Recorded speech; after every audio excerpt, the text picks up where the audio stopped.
एक तो कार्तिक का महीना, दामोदर मास, और उसमें भी भगवान शिव की अविरल भक्तिमय शिव महापुराण की कथा।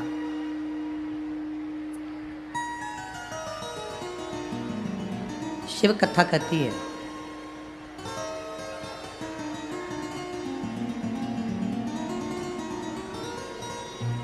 कि जो परमात्मा ने ये शरीर दिया है, जो परमात्मा ने ये शरीर बनाया है,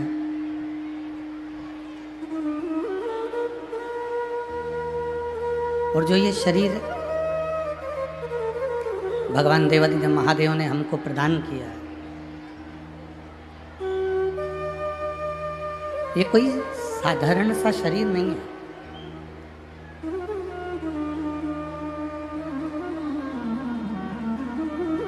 तिरासी लाख 99,999 जब योनियां कट जाती हैं, समाप्त हो जाती है।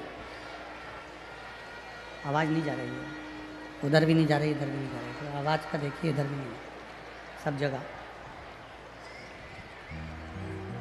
83,99,999 जब हमारी योनियां कट जाती हैं,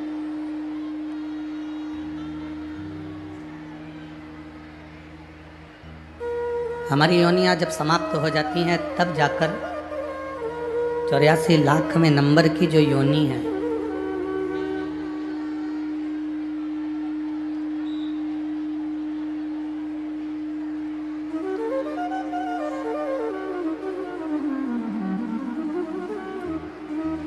तब जाकर 84 लाख में नंबर की जो योनि है, वो मानव की देह है, मनुष्य का शरीर है। अब इतनी योनियां काटने के बाद जो मानव का शरीर मिला है, मानव की देह मिली है, वो व्यर्थ गंवाने के लिए नहीं मिली।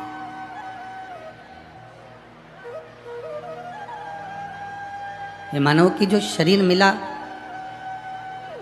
83,99,999 योनियां काटने के बाद जो मानव का शरीर मिला, वो व्यर्थ गंवाने का नहीं। एक तो मिला बड़ी मुश्किल से, अथक प्रयास करा गया, तब जाकर ये शरीर मिला, और वो शरीर ऐसे ही चला जाए, माटी में मिल जाए, तो कोई मतलब का नहीं। शिव कथा कहती है, बाबा देवादिदेव महादेव का संवाद करता है, शिव महापुराण की कथा कर रही है, भगवान शंकर का चरित्र कह रहा है। 21,600 श्वास जो प्रतिदिन इस शरीर से निकल रही है, प्रतिदिन,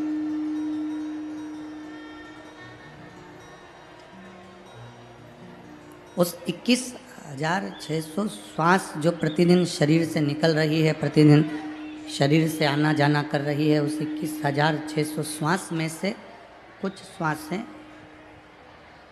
21,600 श्वास में से कुछ श्वास ऐसी होना चाहिए जो भगवत भजन की हो। जैसे घर में जो बुजुर्ग माँ होती है, घर में जो बूढ़ी माँ होती है, जो सास होती है, कुछ रकम, कुछ जेवर वो बनाती है, तो ऐसे बनाती है कि वो बात तक काम आ जाए।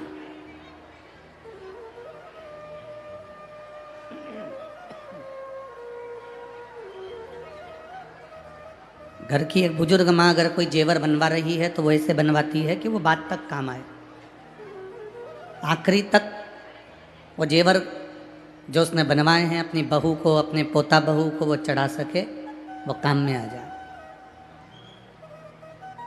बचपन, जवानी, अधेड़ी, बुढ़ापा,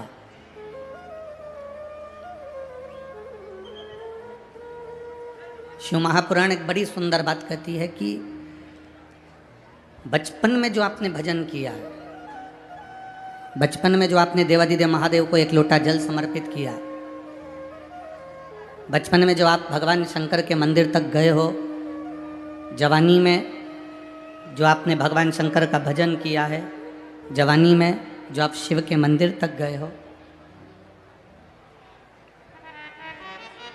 जैसे बचपन जवानी में भजन किया जाता है, तो वो भजन बचपन जवानी में एक लोटा जल अगर शिव जी को समर्पित किया जाता है तो वो एक लोटा जल बचपन जवानी में जो तुमने भगवत नाम का कीर्तन करा, राम नाम, कृष्ण नाम, शिव नाम, विट्ठल, पांडुरंगा, हरि विट्ठल, जो तुमने भजा है, भगवान का जो भजन किया, वो तुम्हारा भजन कभी भी बूढ़ा नहीं होता। तुमने जो बचपन और जवानी में जो भजन किया, वो भजन तुम्हारा कभी बूढ़ा नहीं होता। 30 वर्ष की अवस्था में, 35 वर्ष की अवस्था में, 40 वर्ष की अवस्था में, 45 वर्ष की अवस्था में जो तुमने कमाया है, जो तुमने मेहनत करी है, 30, 35, 40 वर्ष की अवस्था में जो तुमने कमाया, जो तुमने मेहनत करी, तुम्हारी मेहनत का जो धन होगा, तुम्हारी मेहनत की जो प्रॉपर्टी होगी, तुम्हारी मेहनत का जो प्लाट होगा, तुम्हारी मेहनत की जो ज़मीन होगी, वो ज़मीन, वो धन, वो संपदा, वो प्रॉपर्टी, तुम बूढ़े भी हो जाओगे ना, तो जब तुमने 30 वर्ष की अवस्था से लेकर 45 वर्ष की अवस्था में, 50 वर्ष की अवस्था में जो तुमने कमाया है, ये प्रॉपर्टी, ये धन तुम्हारा बुढ़ापे तक तुम्हारा साथ देता है। जो तुमने 30 वर्ष की अवस्था में, जो तुमने 30 वर्ष की अवस्था में, 35 वर्ष की अवस्था में, 40 वर्ष की अवस्था में जो तुमने कमाया, वो तुम्हारा बुढ़ापे तक, आखिरी की श्वास तक तुम्हारा साथ देता है, आखिरी श्वास तक। अब जैसे 30 वर्ष की अवस्था में, 35 वर्ष की अवस्था में, 40 वर्ष की अवस्था में, 45 वर्ष की अवस्था में जो तुमने कमाया, वो तुम्हारे अंतिम श्वास तक तुम्हारा साथ देता है। उसी तरह जो तुमने 15 वर्ष की अवस्था में, 7 वर्ष की अवस्था में, 9 वर्ष की अवस्था में, 8 वर्ष की अवस्था में, 6 वर्ष की अवस्था में, 5 वर्ष की अवस्था में, 40 वर्ष की अवस्था में, 30 वर्ष की अवस्था में, 25 वर्ष की अवस्था में जो तुमने अपने बाल्य अवस्था से लेकर जवानी की अवस्था तक जो तुमने भगवान का भजन किया, जो तुमने स्मरण किया, जो तुमने दान किया, जो तुमने राम नाम, कृष्ण नाम का जाप किया, जो तुमने एक लोटा जल देवादिदेव महादेव को समर्पित किया, जैसे जवानी में कमाया गया धन बुढ़ापे तक काम देता है, जवानी में खरीदी गई प्रॉपर्टी मरते दम तक, आखिरी तक काम दे जाती है, उसी तरह जवानी में किया गया भजन, बचपन में किया गया भजन तुम्हारे अंतिम क्षण तक तुम्हारा साथ दे जाता है। कई लोग कहते हैं गुरुजी भजन करने की कोई उम्र हो, भजन करने की कोई उम्र होती है? जब तुम्हारा मन कर जाए, जब तुम्हारा चित्त कर जाए, जब तुम्हारा हृदय कर जाए, जब तुम्हारा दिल करे, तब तुम भगवान के मंदिर जाओ। कई माताएं कहती हैं मैं रोज सवेरे 10 बजे भगवान शंकर, आवाज पकड़ रहा है,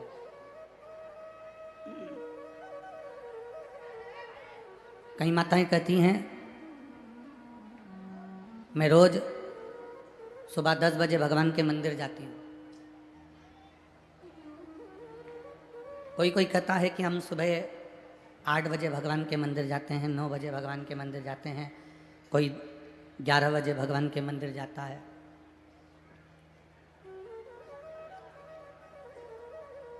और कई माताएं कहती हैं हम 10 बजे नहीं जा पाए तो फिर हम मंदिर नहीं जा पाते।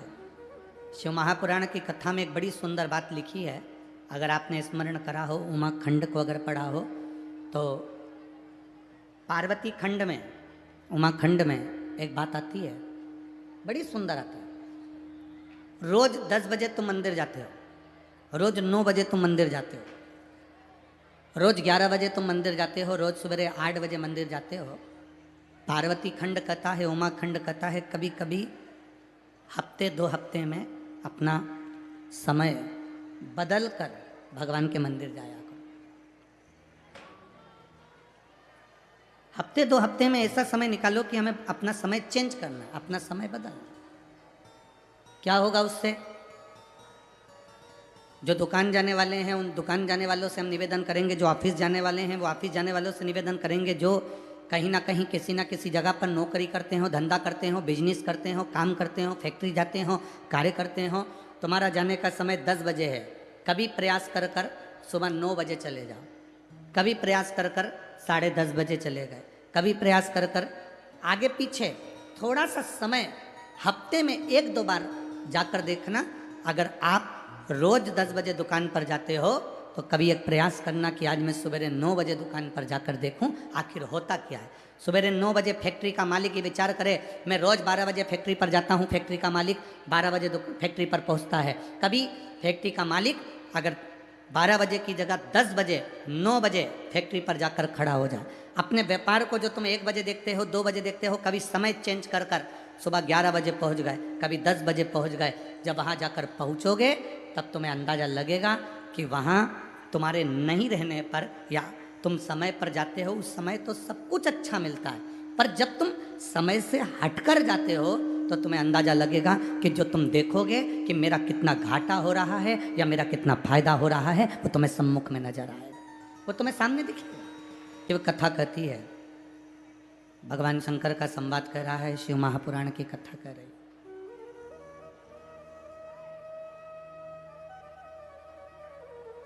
रोज 10 बजे मंदिर जाते हो, रोज 11 बजे मंदिर जाते हो, कभी कभी समय बदल दो। हफ्ते में, 2 हफ्ते में, 15 दिन में, महीने भर में समय चेंज कर दो। कितना समय चेंज करा, समय थोड़ा बदला है तो मैं जल्दी महादेव के पास अगर पहुंच गई हूँ या मैं कुछ देरी से देवाधिदेव महादेव के पास पहुंच गई हूँ तो तुम्हें महसूस होगा कि कहीं ना कहीं महादेव की कृपा तुम पर बरसी जरूर है। थोड़ा बदलना जरूरी है, थोड़ा बदलाव जरूर।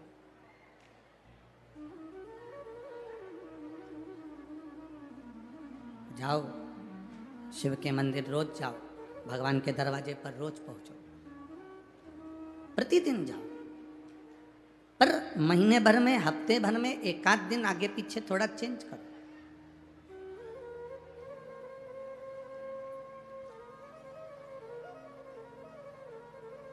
रोज देवाधिदेव महादेव को जल चढ़ाते हो, प्रतिदिन भगवान शंकर को जल चढ़ाने के लिए जाते हो, कभी कभी थोड़ा सा बदलाव कर कर देखिए, थोड़ा सा बदलाव। एक दिन महादेव को जल चढ़ाने के लिए गए, हो सकता है कभी कभी तुम्हारे साथ भी होता हो कि आज लोटा भूल गए, जल भूल गए या कोई बेलपत्र भूल गए, तो फिर करना क्या है? आज अगर हम पात्र लेकर नहीं आए, जल लेकर नहीं आए, लोटा लेकर नहीं आए, मंदिर में नहीं पहुँचे हैं या कोई सामग्री लेकर नहीं आए हैं, तो उस समय पर, उस जगह पर फिर आप प्रयास करना कि जो मंदिर में सेवा मिल जाए, कोई सफाई करने का मौका मिल जाए, झाड़ू लगाने का मौका मिल जाए, बुआरी काटने का मौका मिल जाए, कुछ रंगोली डालने का मौका मिल जाए, तो उसको करने का प्रयास करें, फिर उसको करें। उसका फल आपको मिलेगा। आत्मनिर्भरता उसने धारण कर ली। आज के जमाने में मकान बनाना कठिन नहीं है, आज के ज़माने में गाड़ी लाना कठिन नहीं है, आज के ज़माने में सेठ बनना, अमीर बनना कठिन नहीं है। पहले कुछ लोग होते थे जिनके पास में 1-2 लाख रुपए होते थे, लोग उनको लखपति कहते थे, लोग उनको करोड़पति कहते थे। आज इतने पंडाल में जितने बैठे हो ना, जितने इस पंडाल में बैठे हो, मेरे महादेव पर भरोसा रख कर कहता हूं कि आप में से कोई कंगाल नहीं, सब लखपति हो।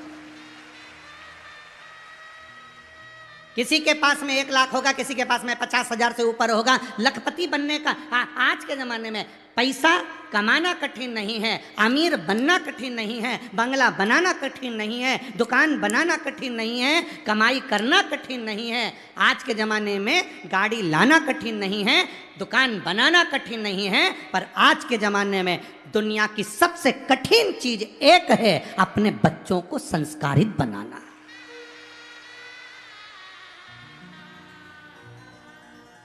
अच्छे अच्छे धनपति के बेटे जिनके पास में करोड़ों का धन है, उनके बेटे भी मय खाने में और होटल में पड़े मिलते हैं, मय खाने में और होटल में पड़े मिलते हैं। बहुत बहुत करोड़पति के बेटे भी कहीं ना कहीं गलत व्यसन में डूबे मिलते हैं, गलत व्यसन में पड़े हुए मिलते हैं। धन कमाना कठिन नहीं भाई, सेठ बनना कठिन नहीं, अमीर बनना कठिन नहीं, दुकान बनाना कठिन नहीं, मकान बनाना कठिन नहीं, जेवर बनाना कठिन नहीं, प्रॉपर्टी खरीदना कठिन नहीं। पर दुनिया का सबसे कठिन काम है कि अपनी जो जिंदगी की पूंजी है, अपनी जो औलाद है, अपने जो बच्चे हैं, इनको संस्कारित बनाना, ये दुनिया का सबसे कठिन काम है, सबसे कठिन।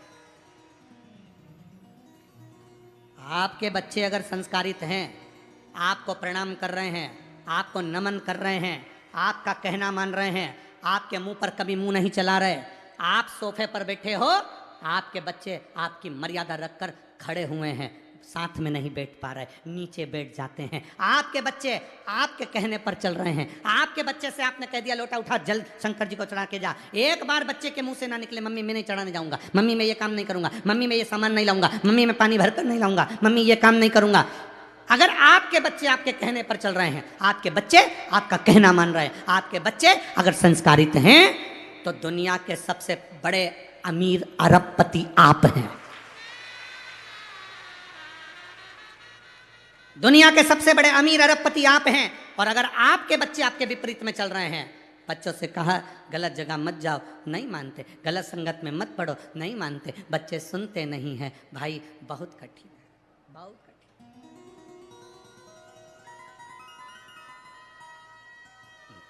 आज इस राष्ट्र को, आज इस भारत की भूमि को आप कुछ दें ना दें, पर इतना निवेदन जरूर है कि अपने बच्चों को संस्कार दें। अगर बेटा बेटी संस्कारित होंगे तो ये राष्ट्र, मेरा भारत, सनातन धर्म फिर मजबूत हो जाएगा। घटेगा, ये घटेगा नहीं। इस राष्ट्र को मजबूत करने के लिए हमें अपना संस्कार देना जरूरी है, अपने बच्चों को संस्कारित बनाना जरूरी है, अपने बच्चों को श्रेष्ठ मार्ग बताना जरूरी है, अपने बच्चों को नेक पथ तक पहुंचाना जरूरी है। हम क्या दे रहे हैं बच्चों को?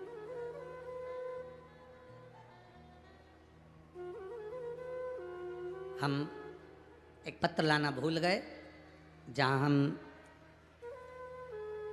चेतन जी मंडोरा जी के यहाँ हम रुके हुए हैं। तो जिस कक्ष में हम रुके हुए हैं, उस कक्ष में वो पत्र रखा हुआ है। एक माँ ने उस पत्र में लिखा, अगर वो यहाँ बैठी हो तो खड़ी हो सकती है। उस पत्र में उसने लिखा, मेरा पति कभी भगवान को नहीं मानता था, मेरा पति कभी भगवान को नहीं मानता था, हम मंदिर जाते थे तो मना करता था। अब इतना वो नशा करता था, इतना खाने पीने में लगा रहता था कि पूरा घर बर्बाद हो रहा था। तब क्या करा जाए, तब क्या करा जाए? अब हम हमारे पति से बस हमने जिंदगी में एक ही निवेदन करा कि अपन सीहोर चलते हैं, वहाँ से रुद्राक्ष लेकर आते हैं। हम हमारे पति को जैसे तैसे मना कर सीहोर ले गए, वहाँ से रुद्राक्ष लिया, उन्होंने वो रुद्राक्ष वहाँ रखा। हमने कंकर शंकर की पूजन करी, हमारे पति ने वो रुद्राक्ष की पूजन करी, और वही रुद्राक्ष मेरे पति ने गले में धारण कर लिया। गुरुजी, आज 2.5 साल हो गए, मेरे पति ने न मदिरा को हाथ लगाया न मांस को हाथ लगाया। वो पत्र जो हम मंडोरा जी के यहाँ रुके हैं, चेतन जी मंडोरा जी के यहाँ, वहाँ रखा है। आज शाम को जाने के बाद हम मंडोरा जी को पत्र दे देंगे। अभी पढ़ना उस पत्र को, उस पत्र का स्मरण करिएगा। अगर पक्की दृढ़ता आपके भीतर है, पक्का भरोसा आपके भीतर है, पक्का विश्वास आपके भीतर है, तो आप जिंदगी में कभी हार नहीं सकते। आपका विश्वास, आपका भरोसा आपको बल प्रदान करता है।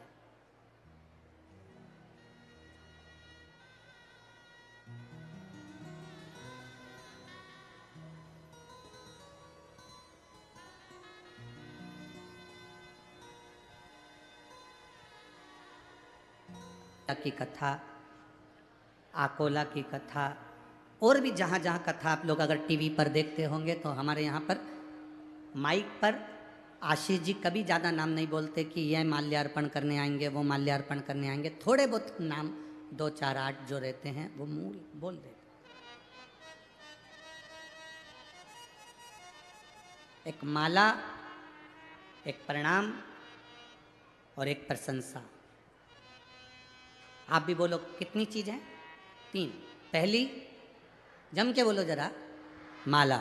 दूसरा, प्रणाम, प्रणाम करना, नमन करना। और तीसरा, प्रशंसा। ये 3 चीजें जिसको बहुत अच्छी लगती है, जिसको बहुत अच्छा लगता है कि लोग मुझे प्रणाम करें, दुनिया के लोग मुझे नमन करें। दक्ष प्रजापति को महादेव ने प्रणाम नहीं करा था, और दक्ष प्रजापति को सबने प्रणाम करा, पर महादेव ने नहीं करा। ये दक्ष प्रजापति के भीतर होना था कि सबने प्रणाम करा, मेरे जमाई ने प्रणाम नहीं करा तो मुझे श्राप नहीं देना चाहिए, मुझे अपशब्द नहीं कहना चाहिए। पर जिसको प्रणाम करवाने का शौक होता है, वो एक न एक दिन बर्बादी के कतार पर आकर खड़ा हो जाता है, बर्बादी की कतार पर आकर खड़ा हो जाता है। दूसरे नंबर पर माला ज्यादा ना पहने, ये अहंकार उत्पन्न कर देती है। इसलिए कोई माला देता भी है तो उस माला को आपको समर्पित है, ये माला अहंकार उत्पन्न कर देती है। तीसरे नंबर पर अधिक प्रशंसा, किसी व्यक्ति की बहुत प्रशंसा करो, वो अभिमान उत्पन्न कर देती है। माला के चक्कर में तो बहुत झगड़े भी होते हैं महाराज, आज की, अब तो नहीं होते, अब तो हमारे यहाँ ज़्यादा माला का अर्पण का ज़्यादा रखते नहीं है। और आप लोग तो इतने समझदार हैं धुलिया वालों कि जिन्होंने कोई लंबी लिस्ट यहाँ आशीष जी को नहीं देते कि इनको बुलाओ कि उनको बुलाओ को, तो 2 घंटे तक ये काम टूट जाए। बहुत इसी को समर्पण कहते हैं। और मैं धन्यवाद दूंगा पूरी धुलिया की टीम को। साधुवाद है, आप साधु था, साधुवाद था।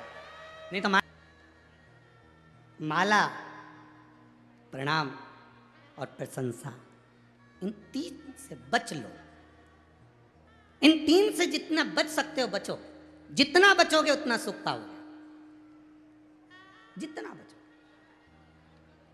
और माला से अगर प्रेम करना है तो फूल की माला से प्रेम मत करो, अगर माला से प्रेम करना है तो रुद्राक्ष और तुलसी की माला से प्रेम करो।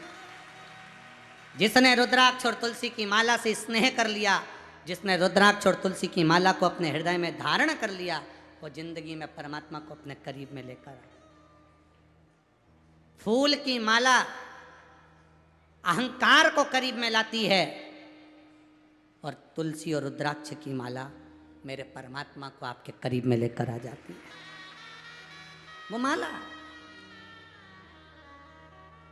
इस चित्त वृत्ति को परमात्मा में जिसने लगाया, उसकी जिंदगी सार्थक हुई। कल कथा चल रही थी, कथा में अपन श्रवण कर रहे थे, लक्ष्मी जी का मन भगवान नारायण की बात में नहीं आया। लक्ष्मी जी का मन, जो अश्वमेध यज्ञ का अश्व कुछ देर के लिए जो बैकुंठ में आया था, स्वर्ग में आया था, उस अश्वमेध यज्ञ के अश्व को लक्ष्मी जी देख रही थी। उस अश्वमेध यज्ञ के अश्व को लक्ष्मी जी देख रही। भगवान नारायण के नेत्र खुले, और नेत्र खुलते से भगवान नारायण ने देखा कि लक्ष्मी जी का ध्यान मेरे प्रश्न पर नहीं है, लक्ष्मी जी का ध्यान मेरे संवाद पर, मेरे बोलने पर नहीं है। लक्ष्मी जी का ध्यान तो एक घोड़े पर बना हुआ है, अश्व पर बना हुआ है। लक्ष्मी जी का ध्यान तो एक अश्व पर, एक घोड़े पर है। आप कथा में बैठे हो, आप कथा में विराजमान हो, आपका ध्यान परमात्मा में है, तो परमात्मा कृपा करता है। ध्यान हट गया परमात्मा से, तुम्हारा मन, तुम्हारा चित्त हटा, डोर टूटी। यहाँ इतने लोग आए हैं कथा सुनने के लिए। आज पंडाल फिर बढ़ाए गए, पीछे और पंडाल लगाए गए, साइड में भी बढ़ाए हैं, उधर भी बढ़ाए हैं। पर पंडाल बढ़ाने वाला भी कितना बढ़ाए, रोज बढ़ाता है, उससे ज़्यादा तो तुम आ जाते हो।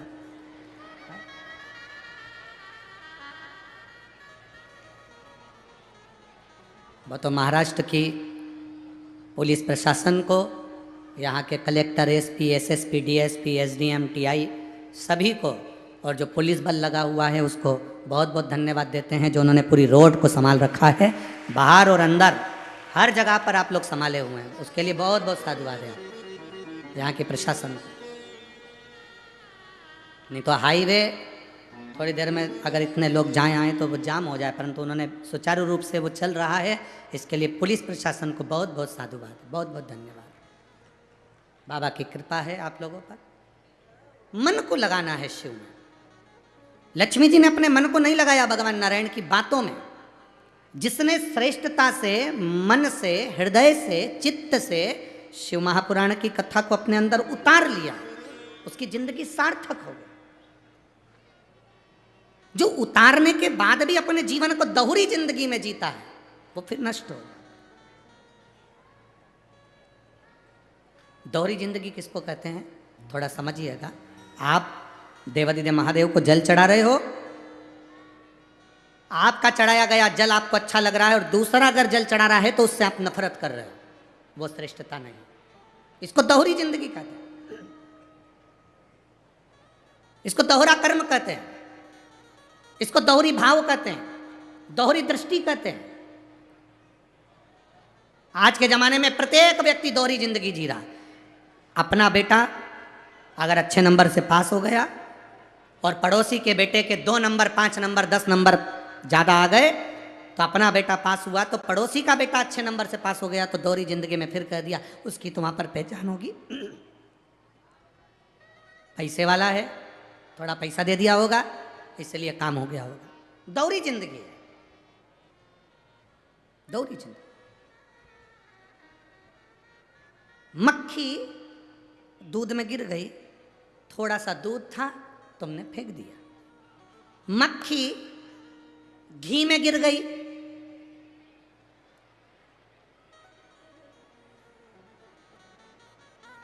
धुलिया वालों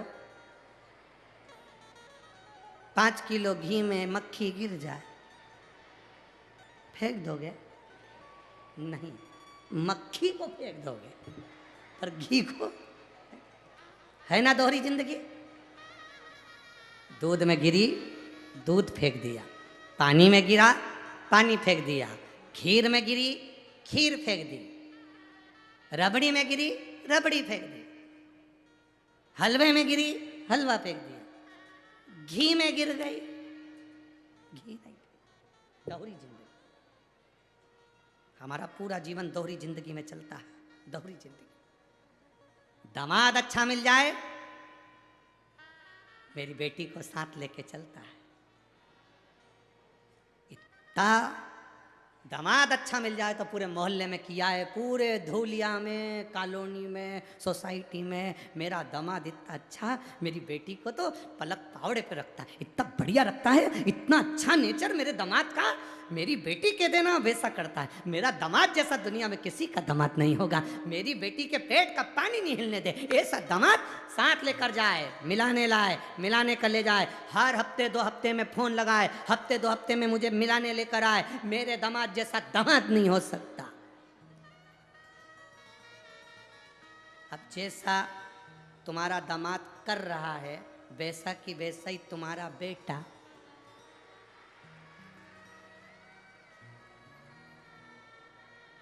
तुम्हारी बहू के साथ करे तो तुम 2-4 जगह जा कर के, क्या उसकी माँ के यहाँ गई थी, जरूर कुछ करवा के लाई।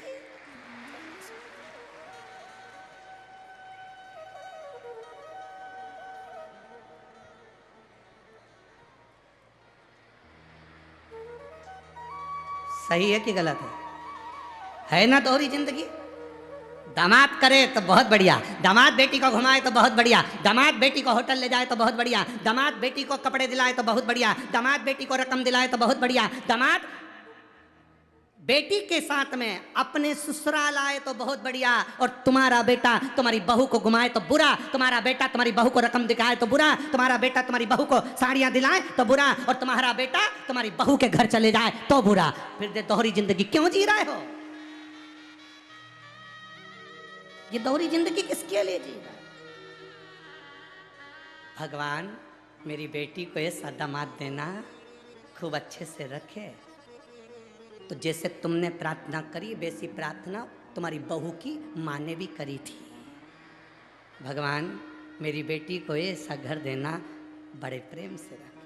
अब तुम्हें बुरा क्यों लगता है? फिर क्यों कहीं कहीं जाती हो? ए भगवान, मंदिर पहुंच गई, देवालय पहुंच गई, शिवालय पहुंच गई, ना जाने कहाँ कहाँ जाकर, ना जाने किस किस से पूछ रही है। हमारी जरूर बहू ने कुछ करवा दिया है। जब से मायके से आया वो 2-4 दिन 8 दिन में मायके पहुंच जाती है, इसको भी ले जाता, साथ में मेरा बेटा उसको कपड़े दिला रहा, सामान दिला रहा, रकम दिला रहा। अरे अगर तुम्हारा बेटा तुमको भी सम्मान दे और तुम्हारी बहू को भी सम्मान दे, तो उसमें प्रसन्न तुम्हें होना चाहिए कि कम से कम मेरे बेटे में मेरे संस्कार आए, मेरे बेटे में मेरे संस्कार है। बहुत ध्यान देना, बेटा अच्छा निकले तो तुम्हें स्वर्ग देगा, बेटी अच्छी निकले तो तुम्हें बैकुंठ देगी।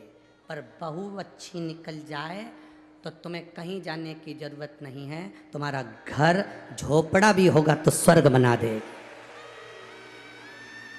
अगर बहू अच्छी निकल जाए तो तुम्हारा झोपड़ा जैसा मकान भी होगा तो स्वर्ग बना देगी, और अगर बहू अगर गलत निकल जाए तो तेरी 4 मंजिला बिल्डिंग को भी तेरे रहने के लिए नरक बना देगी। आंख में से 24 घंटे आंसू झड़ेगा, 24 घंटे आंसू,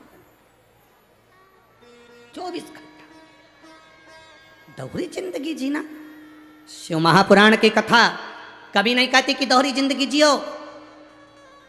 शिव महापुराण की कथा कहती है आप जो कर रहे हो उसमें श्रेष्ठता आपकी देखिए, आप दूसरे में उसमें गलत ना देखें, दूसरे में भेद ना देखें। बेटी अच्छी रहे ये हर माँ कामना करती है, बेटी सुखी रहे ये हर माँ कामना करती है। उसी तरह आपके घर में भी आपके बेटे की जो बहू आई है, अगर वो सुखी रह रही है तो ये उसमें उसकी माँ की कामना होगी। आप जैसे कामना करते हो वैसे वो भी कामना करती होगी कि मेरी बेटी सुखी रहे।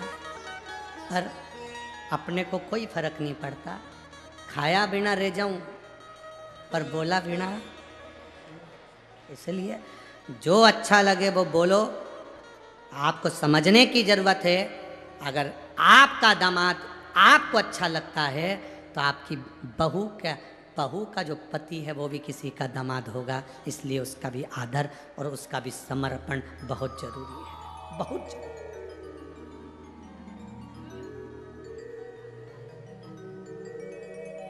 बहुत जरूरी है। महाराज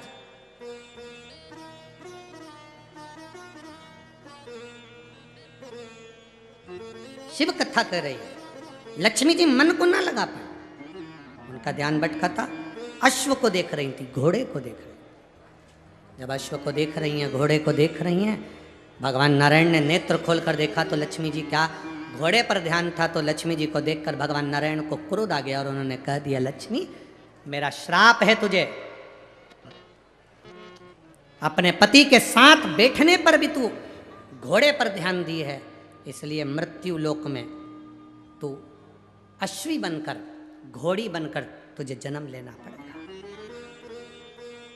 अश्वी बनना पड़ेगा, तुझे घोड़ी बनकर जन्म लेना पड़ेगा, मृत्यु लोक में तुझे जाना पड़ेगा। लक्ष्मी जी की आंख में जल भर गया, आपने मुझे श्राप दे दिया।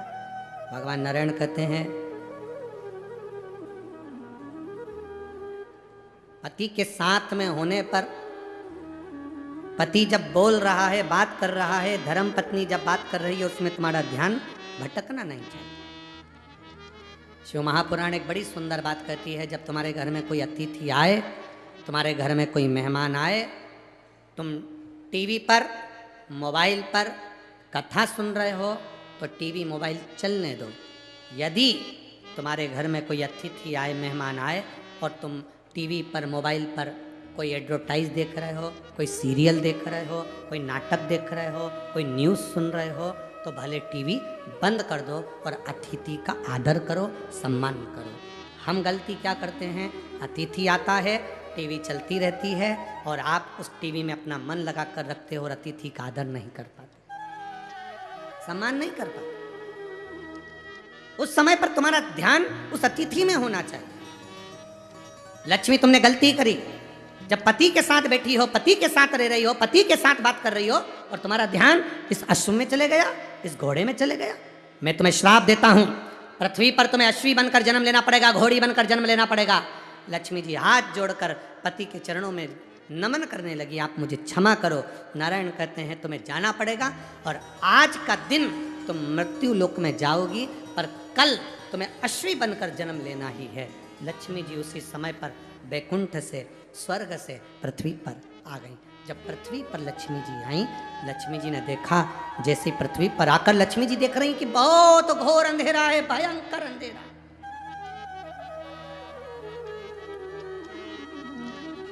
आज लक्ष्मी जी पृथ्वी पर आई, घोर अंधेरा, अमावस्या की रात्रि है, भयंकर रात्रि, चारों तरफ अंधेरा ही अंधेरा।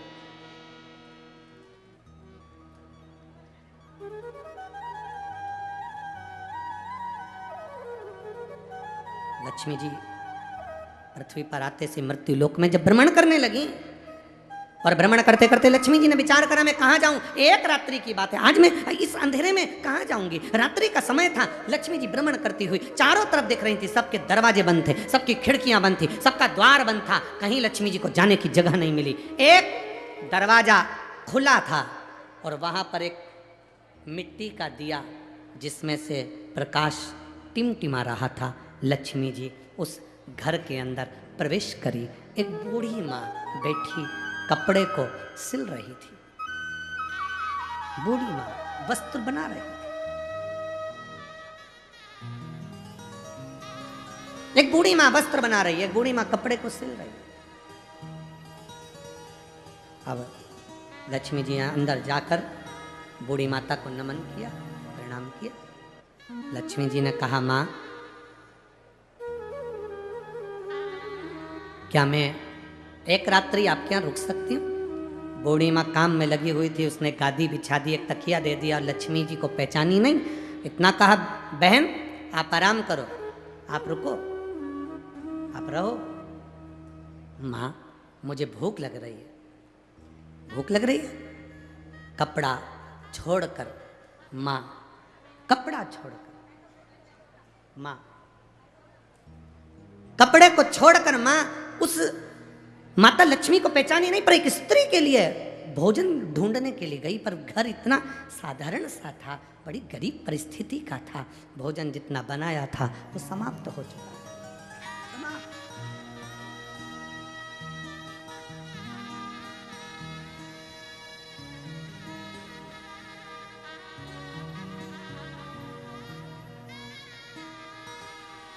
हम जिस घर में रुके हैं, श्री चेतन जी मंडोरा जी के यहाँ, आज हमको बड़ी प्रसन्नता हुई। सुबह का समय था, हम सुबह मॉर्निंग वॉक कर रहे थे।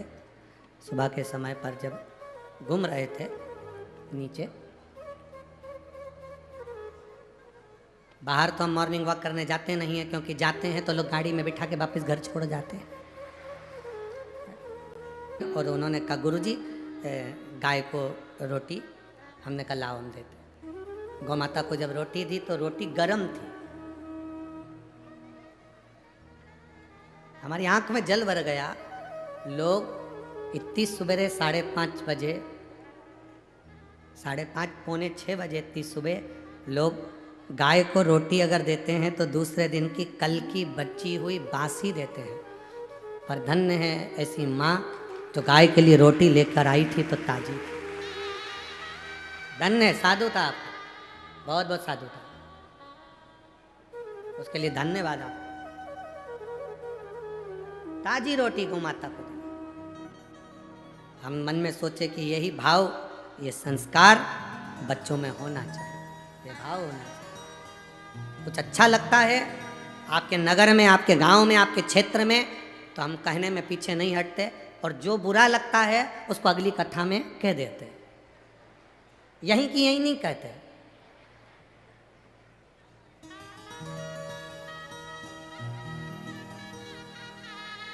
क्योंकि यहां कहेंगे तो दाना पानी तुम्हारा ही है।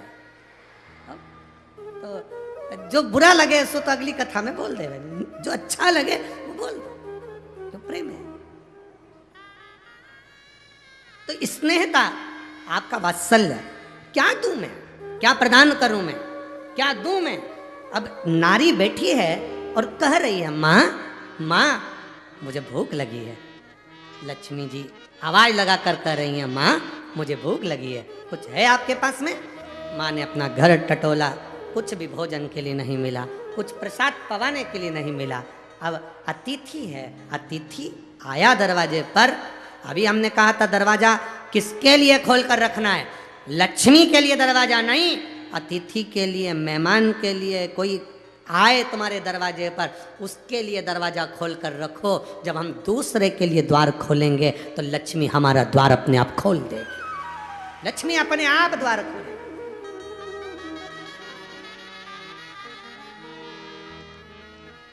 माँ भूख लगी है मुझे।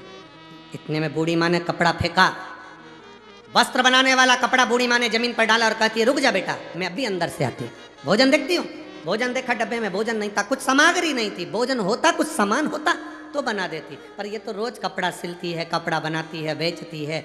धन आता है, कपड़ा बेचकर जो पैसा मिलता है उसको आनंद में धारण कर लेती है।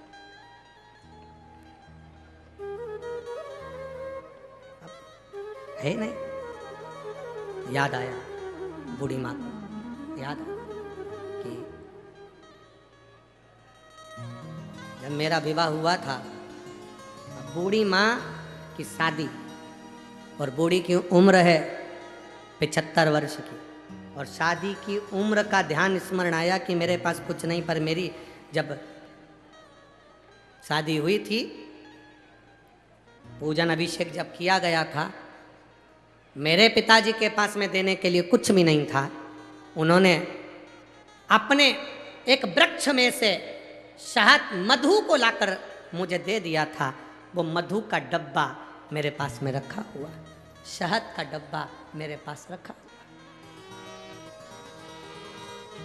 शहद का डब्बा, मधु का डब्बा मेरे पास। वो शहद का डब्बा मेरे पास में है, वो मधु का डब्बा मेरे पास है। मधु। अब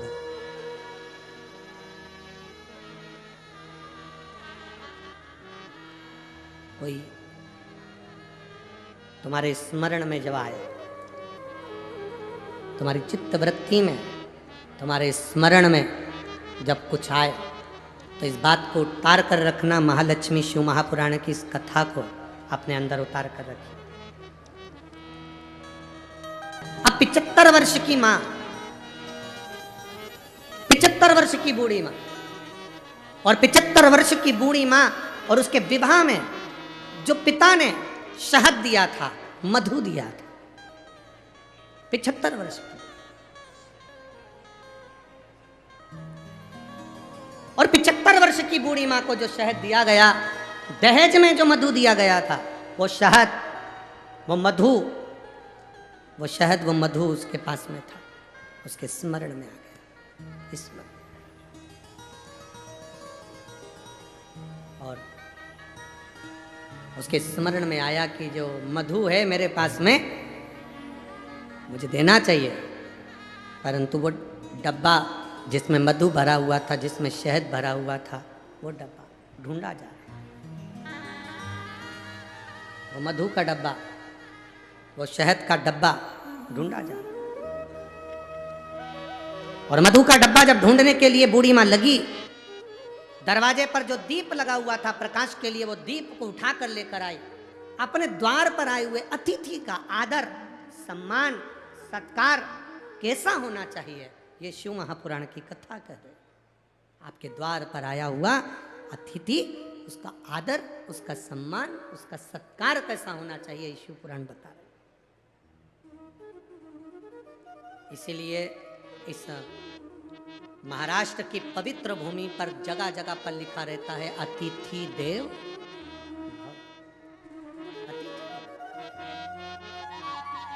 ये महाराष्ट्र की पवित्र भूमि पर जहां तुम जाओ महाराष्ट्र के अंदर जगह जगह पर लिखा मिल जाएगा अतिथि देवो। अतिथि का सम्मान हम करना सीखें, अतिथि का सत्कार हम करना सीखें।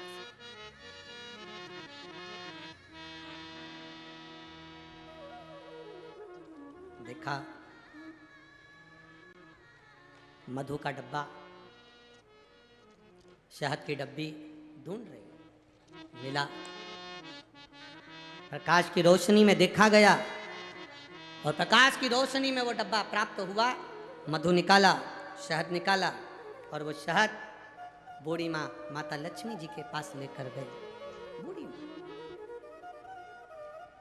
माता लक्ष्मी जी के पास लेकर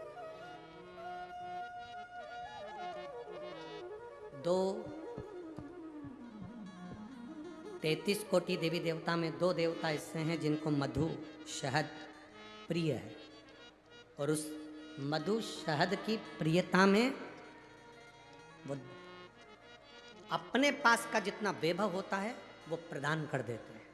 2 देव, एक देवाधिदेव महादेव, 33 कोटि देवी देवता में एक देव ऐसे हैं जिनको महा संबोधन से संबोधित किया गया। कौन है वो? जम के बोलो जरा। महादेव, जिनको महासंबोधन से संबोधित किया गया, संबोधित किया।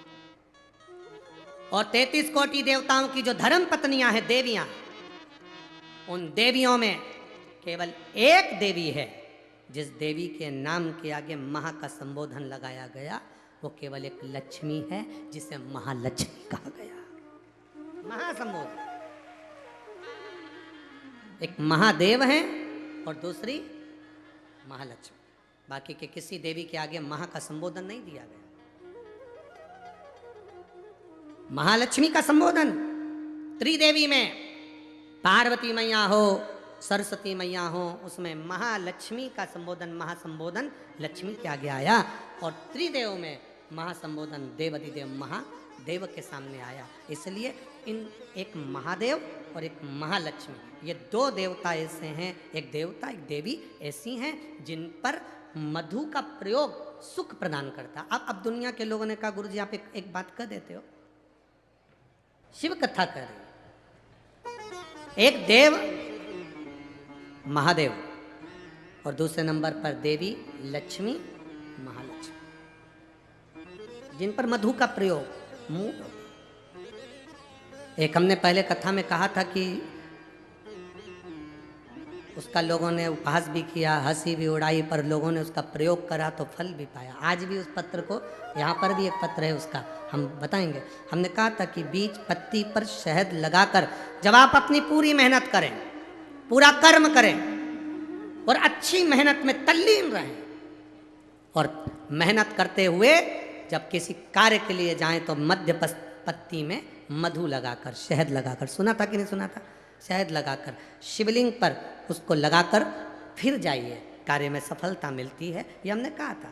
अब दुनिया के लोग भले हंसे, पर जिन्होंने स्कंद पुराण पढ़ी हो, कुर्म पुराण पढ़ी हो, लिंग पुराण पढ़ी हो, मत्स्य पुराण पढ़ी हो, और जिसने कभी जिंदगी में एक बार शिव महापुराण का स्मरण करा हो या देवी भागवत का स्मरण करा हो, तो उसमें मधु का, शहद का बड़ा महत्व बताया गया।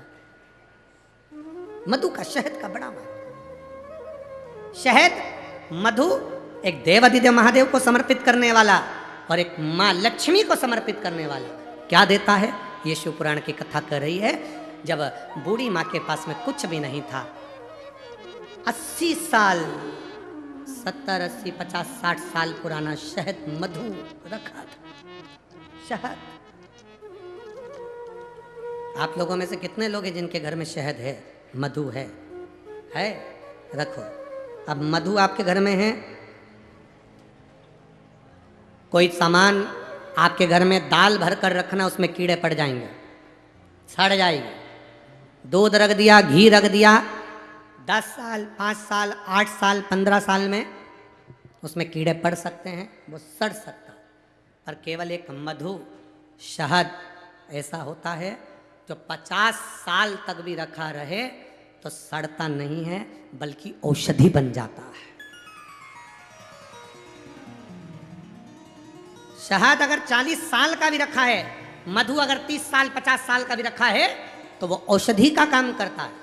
और केवल मधु शहद डब्बे में जैसे औषधि का काम करता है, वैसे ही हमारी जिह्वा में भी अगर हम शहद, वो कहते हैं ना कि शहद जैसी वाणी बोलते हैं, जो शहद जैसी वाणी बोलता है वही दुनिया पर राज्य कर पाता है।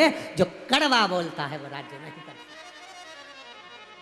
शहद जैसी वाणी, तो उस मधु का बड़ा प्रयोग है, मधु की बड़ी विशेषता। एक देवाधिदेव महादेव में और एक देवियों में महालक्ष्मी, देवियों में महालक्ष्मी।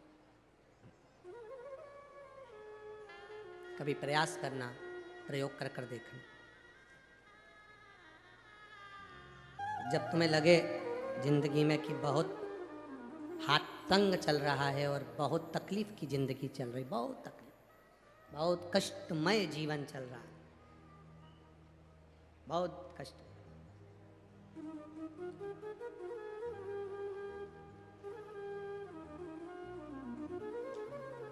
एक देव दीपावली आती है।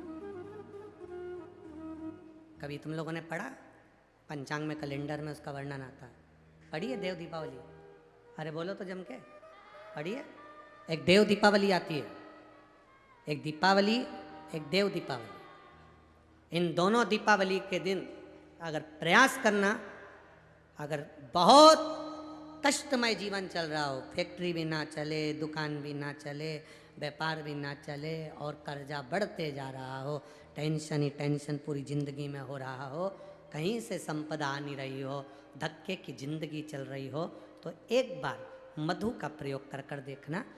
महालक्ष्मी की अगर पूजन कर रहे हो देव दीपावली पर या दीपावली पर, तो पान के पत्ते पर एक शहद की बिंदी रखकर लक्ष्मी जी को भोग लगाइए और शंकर जी के मंदिर में उसी दीपावली को या देव दीपावली पर शंकर भगवान के शिवलिंग पर एक पत्ते पर या पुष्प पर एक बूंद शहद लगाकर शिव जी को समर्पित कर कर देखिए।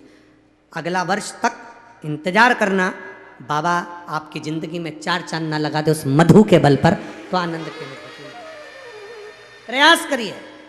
मधु में क्या बल है? ये शिव महापुराण की कथा कर रही है। लक्ष्मी जी को श्राप दिया गया, तू अश्व की योनि में जाएगी, अश्वी बनेगी, घोड़ी बनेगी। भगवान नारायण ने लक्ष्मी को पृथ्वी पर भेज दिया। लक्ष्मी जी पूरी रात्रि, अमावस्या की रात्रि अंधेरे में भ्रमण कर रही हैं, कहीं उनको जगह नहीं मिली। एक दरवाजा खुला था, दीपक टिमटिमा रहा था, लक्ष्मी जी उसमें प्रवेश कर गई। बूढ़ी माँ कपड़े बना रही थी, भोजन मंगा, भोजन था नहीं। बूढ़ी माँ ने शहद का डब्बा ढूंढ लिया, मधु की डब्बी ढूंढ ली। उस मधु की डब्बी को, उस शहद की डब्बी में से थोड़ा सा मधु लाकर लक्ष्मी जी को दे दिया। थोड़ा सा मधु लाकर, थोड़ा सा शहद लाकर लक्ष्मी जी को दिया। मधु, शहद एक शिवजी पर और एक माता लक्ष्मी पर। देवों में देव जो है वो महादेव है, और देवियों में जो देवी की रूप है महालक्ष्मी। इन दोनों को शहद का प्रयोग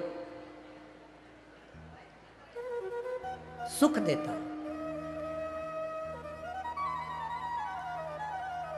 एक पत्र आया है, श्रीमती कल्पना वाल्मीकि,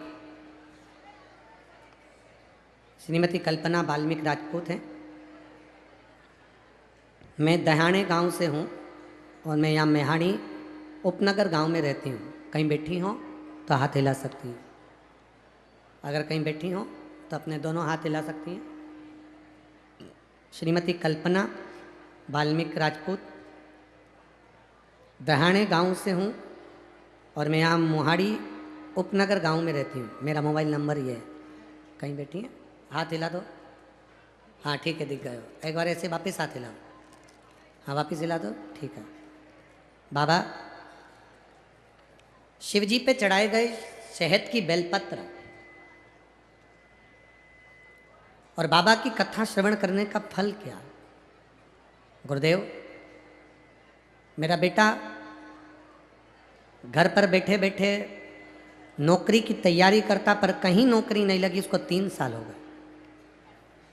आखिरी में वो हार गया।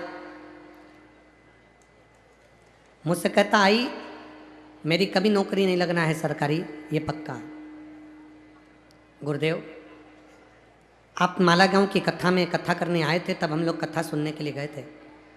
उसमें आपने एक बात कही थी कि बेलपत्री के मध्य पत्ती पर जब पूरी मेहनत करो तो एक मध्य पत्ती पर लगाया गया शहद, एक चावल का दाना शिवजी को चढ़ा कर जाना। हम लोग सीहोर भी गए, वहाँ से रुद्राक्ष लेकर आए, कंकर शंकर पूजन करी। बेटा जो हार चुका था मन से, बाबा का हम क्या गुणगान करें गुरुदेव, बेटे ने एक बार फिर वापिस से सरकारी नौकरी के लिए अप्लाई करा और बाबा की कृपा ऐसी हुई कि अब की बार बाबा ने उसको सिलेक्शन करा दिया और मेरा बेटा भारतीय सेना बीएसएफ में लग गया। मैं बाबा को यहाँ नमन करने आया। गुरुदेव, जैसे बाबा जब देता है तो छप्पर फाड़ कर देता है। गुरुदेव, मुझे अंदाज़ा नहीं था कि बाबा सही में इतना देता है। मेरे एक बेटे को तो बाबा ने सरकारी नौकरी में लगा दिया, पर बाबा ने मुझे कम नहीं दिया और कृपा मेरे बाबा ने बरसा दी। और जो मेरा बाबा ने दूसरी कृपा करी मेरे दूसरे बेटे पर भी, आज बाबा की कृपा इतनी है गुरुदेव कि दुनिया के लोग हंसते थे, पर मेरे बाबा ने जो दिया मेरे दोनों बच्चों को ही उन्होंने काम से लगा दिया और बाबा की कृपा मुझ पर हुई। मैं बाबा को नमन करने आई हूँ। आपने एक लाइन कही थी गुरुदेव, खुद को महादेव से जोड़ दो और बाकी का सब महादेव पर छोड़ दो, तो बाबा संभालता जरूर है। बैठिए माँ। एक पत्र और बड़ा सुंदर आया है। मैं अश्वनी निनाद पाटिल, धूलिया साकरी रोड से हूँ। कहीं बैठी हो तो हाथ हिला सकती हैं। अगर कहीं बैठी हो तो हाथ हिला सकती हैं। अश्वनी निनाद पाटिल, धूलिया साकरी रोड से बोल हूँ मैं। मेरे पति निनाद सुरेश पाटिल, जो कि भाजपा युवा मोर्चा उपाध्यक्ष धूलिया से हैं। हमारी शादी 2021 में हुई थी गुरुदेव। इसमें हमारी शादी को कई साल बीत गए और पेट में गठानें हो गई थी। गठान में से एक गठान जो कि पूरी तरह से फट चुकी थी, वो गठान पूरी की तरह से ब्लास्ट हो चुकी थी। उसका पॉइजन पेट के अंदर फैल गया था। उस गठान को तो निकलवा दिया, पस निकलवा दिया। डॉक्टर के हिसाब से डॉक्टर ने कह दिया था कि मैं कभी मां नहीं बन सकती, क्योंकि आपके पेट में जो गठान का जहर, गला पकड़ रहा है बाबू, गठान का जो जहर है वो पॉइजन बन गया था, जिससे तुम्हारा बच्चा जानी खराब हो चुकी है। आपको कभी संतान का सुख नहीं आएगा। किसी ने हमसे कहा कि सफ़ेद आंकड़े की जड़ का प्रयोग करो। बाबा की कृपा का क्या गुणगान करूं गुरुदेव। हमने सफ़ेद आंकड़े की जड़ का प्रयोग करा और बाबा की कृपा से गर्भ ठहरा और बाबा की कृपा से मेरे यहाँ संतान की प्राप्ति हुई। बच्चा लाए हो? ले आओ, ले आओ।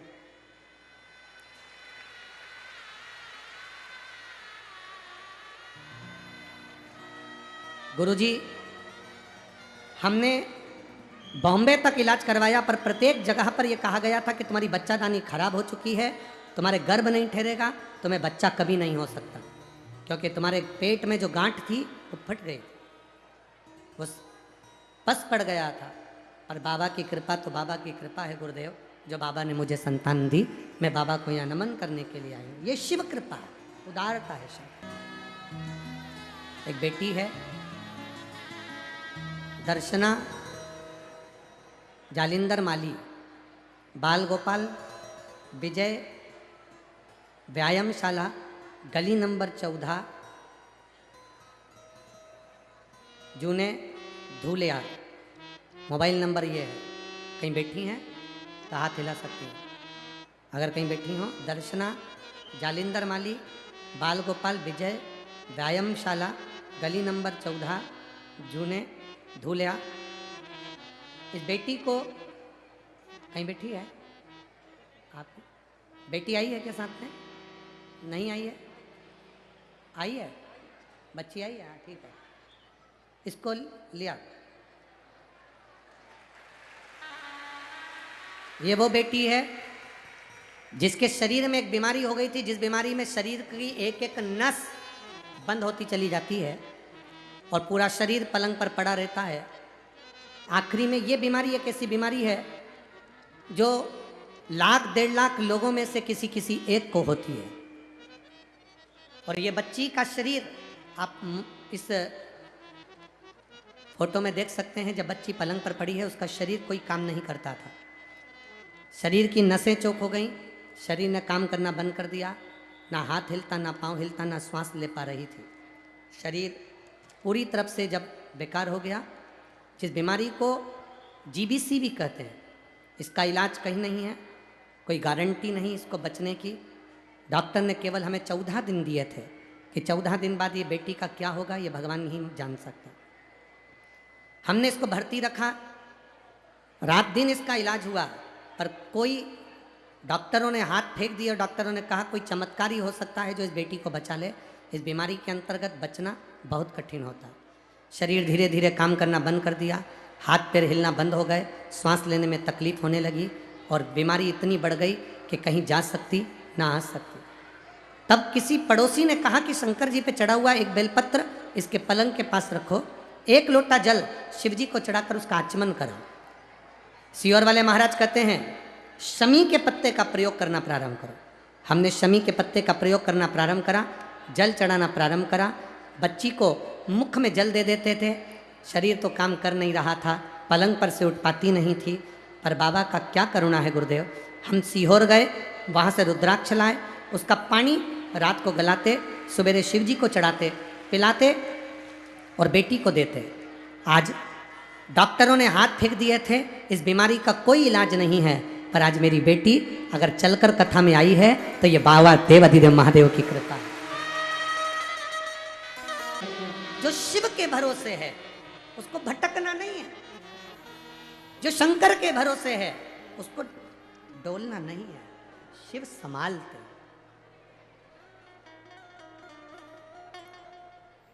कथा में आपको कहा था बिल्डिंग बनाना सरल है, दुकान बनाना सरल है, ये कठिन नहीं है। करोड़पति बनना कठिन नहीं है, धन कमाना कठिन नहीं, पर संस्कारवान बनाना कठिन।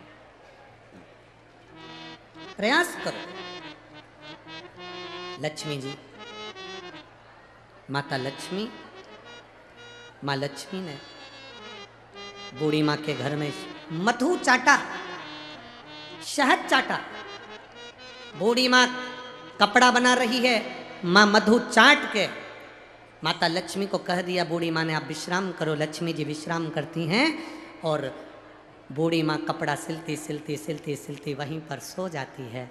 दूसरे दिन माँ की जब आँख खुलती है, लक्ष्मी जी वहाँ से चली गई होती हैं। उस झोपड़े को माता लक्ष्मी महल बना देती है। महल, एक मधु शहद,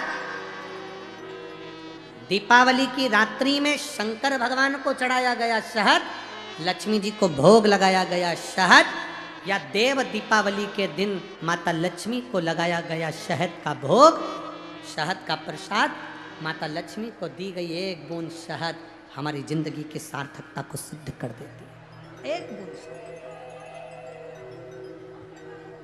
जैसे लक्ष्मी जी को दिया गया एक बूंद शहद, शिव जी को दिया गया एक बूंद शहद, तुम्हारे जिंदगी को सार्थक बना देती है। एक बूंद शहद,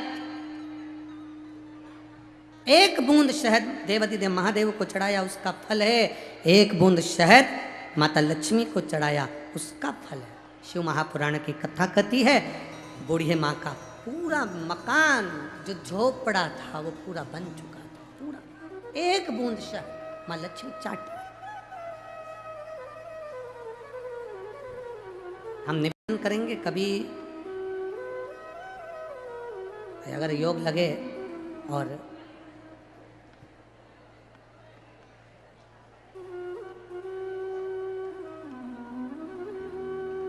कभी आपको ऐसा लगे कि मेरे घर में बहुत ज़्यादा मात्रा में क्लेश रहता है,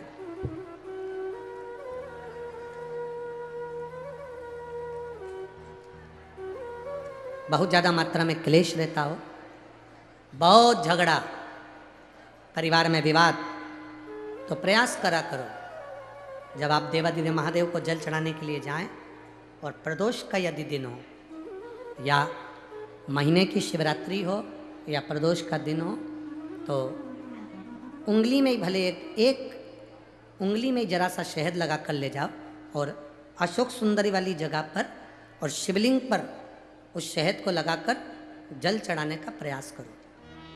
आप दो प्रदोष या 2 महीने की शिवरात्रि अगर आपने कर ली, अपने आप आपके घर में क्लेश समाप्त होता चले जाएगा, शांति बनना प्रारंभ हो जाएगा। शहद में वो फल है, मधु में वो फल है। माता लक्ष्मी को सबसे ज्यादा प्रिय प्रसाद कौन कौन सा होता है? जल्दी बोलो जरा, जल्दी से बताओ। माता लक्ष्मी का प्रिय प्रसाद कौन सा है?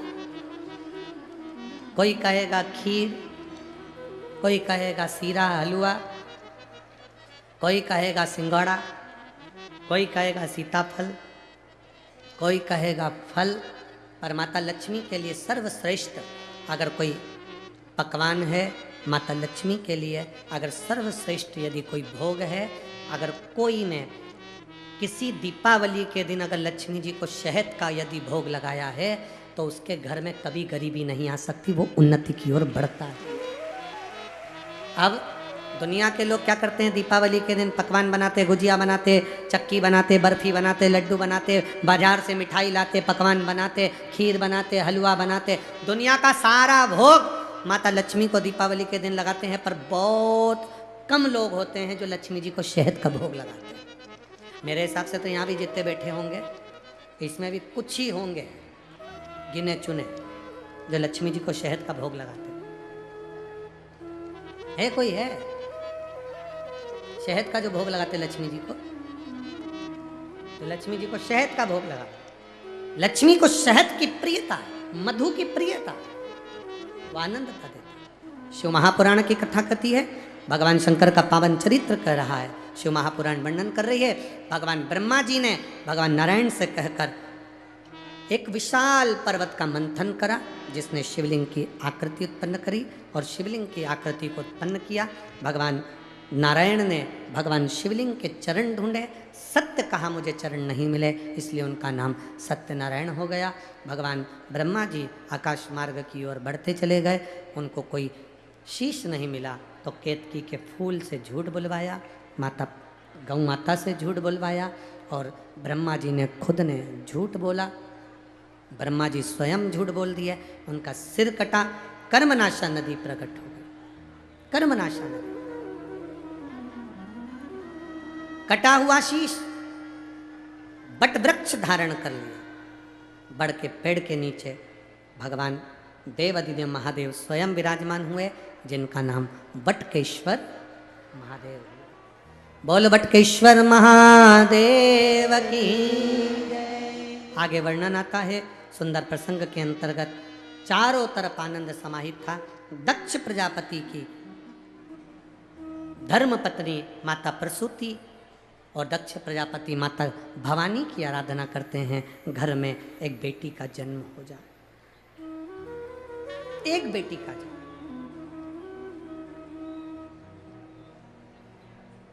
हमारे घर में एक बेटी और जन्म ले। स्वयं दुर्गा भवानी ने आकर कहा, सुनो दक्ष प्रजापति, तुम्हारे घर में इतनी कन्याओं का जन्म हुआ, उसके बाद में फिर तुम बेटी मांग रहे हो? दक्ष प्रजापति कहते हैं, बेटा अगर घर में जन्म लेगा तो एक कुल को तारेगा, और अगर बेटी घर में जन्म लेती है तो वो 2 कुल को तार देती है। इसलिए हमारे घर में बेटी का जन्म है, हमारे घर में बेटी जन्म ले। मेरा बेटियों से निवेदन, तुम्हारे माता पिता अगर पढ़ा रहे हैं, तुम्हारे माता पिता अच्छे कॉलेज में भेज रहे हैं, तुम्हारे माता पिता अच्छी एजुकेशन दे रहे हैं, तुम्हारे माता पिता तुम पर पूरा भरोसा कर रहे हैं, तो मेरा बेटियों से निवेदन है, अपने माँ बाप के भरोसे को मत तोड़ना, विश्वास को मत तोड़ना। अपने माता पिता को कन्यादान का मौका जरूर देना, किसी एड़े टेढ़े के साथ ना जाना, प्रयास करना। अपने माता पिता को कन्यादान का मौका जरूर दीजिए।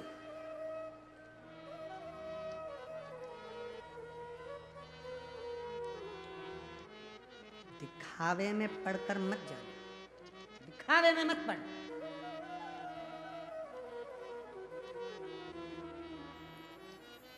थोड़ा कोई तुम्हें बॉडी शॉडी दिखा दे, कोई थोड़ा तुम्हें भुड़ भुड़ कर मोटरसाइकिल पे ले जाके चाउमीन खिला दे, गोलगप्पा खिला दे और तुम्हें गप्पा बना दे, ऐसा काम ना करिए। बचिए, बचिए, गलत संगत में ना चले जाना। पार्वती मैया ने देवाधिदेव महादेव को अपना पति बनाया, सती मैया ने भगवान शिव को अपना पति बनाया। असुर आए, राक्षस आए, सब पाना चाहते थे पर कहीं नहीं गए।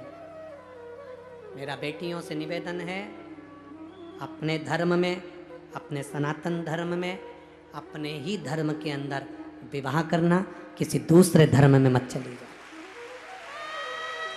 किसी दूसरे धर्म में प्रवेश ना करें। थोड़े दिन की चांदनी नजर आती है, फिर अंधेरी रात पूरी जिंदगी नजर आती है। अपने धर्म के अंदर भले जैसा लड़का मिले और जैसे तुम्हारे माता पिता विवाह करा दे उसमें सुखी रहने का प्रयास करिए, दूसरे धर्म में ना जाइए। सती मैया के साथ शिव जी का विवाह हुआ, सती मैया ने अपने प्राणों को त्यागा, पार्वती जी का प्रागट्य हुआ। पार्वती जी के साथ में भगवान शंकर का मंगल विवाह हो रहा है। जोरदार ताली बजाकर भगवान शंकर पार्वती के मंगल विवाह का आनंद पाएं।